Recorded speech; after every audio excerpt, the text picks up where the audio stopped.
Scientists at CERN have just done something that alchemists spent centuries dreaming about and dying to achieve.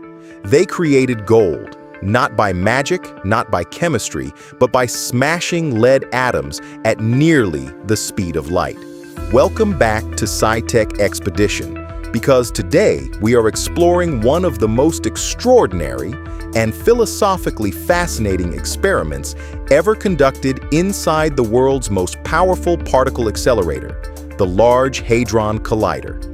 Scientists working with CERN's ALICE Detector have observed lead nuclei losing protons during ultra-peripheral interactions, briefly transforming into something genuinely remarkable and historically significant: gold nuclei created in a fraction of a second. Here is how it actually happens. When lead ions travel at nearly the speed of light and pass extremely close to one another without directly colliding, something extraordinary occurs in the space between them.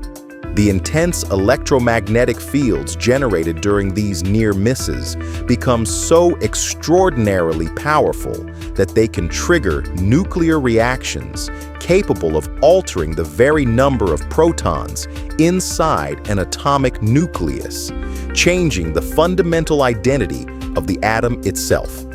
This is where the physics becomes truly remarkable. Gold has 79 protons in its nucleus. Lead has 82.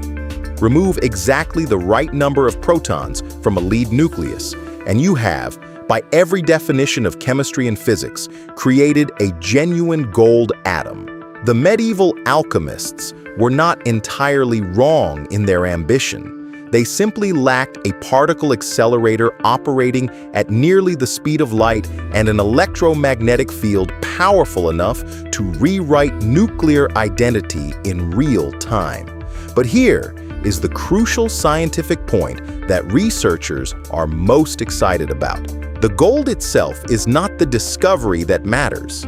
It is what this process reveals about nuclear physics under extreme conditions that is genuinely revolutionary. Observing how nuclei behave when exposed to these extraordinary electromagnetic fields gives physicists unprecedented insights into the fundamental forces governing matter at its most basic and elemental level. These ultra-peripheral collisions essentially turn the electromagnetic field itself into a tool for probing nuclear structure in ways that traditional direct collisions cannot replicate, opening entirely new experimental pathways at the Large Hadron Collider. Every time we look deeper into matter under extreme conditions, we discover that the universe operates by rules far stranger and more beautiful than anything our everyday experience prepares us to imagine. Drop your thoughts in the comments below. Like this video if it amazed you, subscribe for more cutting-edge science explained simply, and share it with someone who needs their mind expanded today.